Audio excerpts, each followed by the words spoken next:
7 வருஷத்துல ஆதாரம் அவர் கொடுக்கலையே. ஆனா எங்கிட்ட அவர் காம்ப்ரமைஸ் பேசின ஆதாரத்துக்கான இது இருக்கு எங்கிட்ட.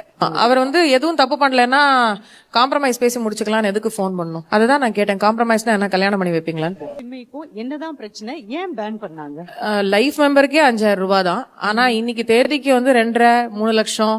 அது அவங்க இன்டர்னலா கணக்கு எழுதிக்கிறாங்க.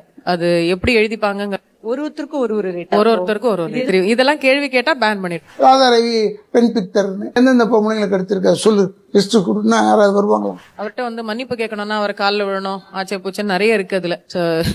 சோ அதெல்லாம் என்னால முடியாது அப்படின்ட்டேன். யாரு சொன்னா அவங்கள மன்னிப்பு கடிதம் எழுதணும்னு சொல்லி சொன்னது எங்க இருந்து? வைரமுத்து அவர்களை சொன்னேன் அப்படிங்கறது சொல்லிட்டு இருக்காங்க. என்னோட சேர்ந்து பல பெண்கள் சொன்னாங்க. நானு இன்னொரு பெண், 3 பெண்கள் மீடியாவே ஃபேஸ் பண்ணி நாங்க பிரச்சனைகள் அப்படிங்கறது இருக்கா? டெஃபினெட்லி. கடன் ஏதாவது வாங்க வேண்டி இருந்ததா?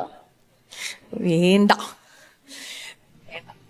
வாடகை இந்த பக்கத்துல தான், இன்னொரு 2 தெரு தள்ளி தான் எனக்கு ஒரு வீடு வாடகையில இருந்தேன் நானு. அந்த ஓனர்ஸ் ஏன்னா வீட்டு வாசல்ல யாரோ என்னென்னவெல்லாம் சொல்லுவாங்க. அவங்களோட ரிலேட்டிவ்ஸே சொல்லுவாங்க, ஏன் இவளெல்லாம் இந்த மாதிரி வாடகைக்கு வச்சிருக்க, காலி பண்ண வைனா தூக்கி அப்படி ரோட்ல எல்லாம் வச்சிருந்திருக்கேன் நான் கோவத்துல. சாமி மேல கோவத்துல. ஒரு 6 வருஷத்துல 20 பாட்டு பாடுறதுக்கும் மாசம் 20 பாட்டு பாடுறதுக்கும்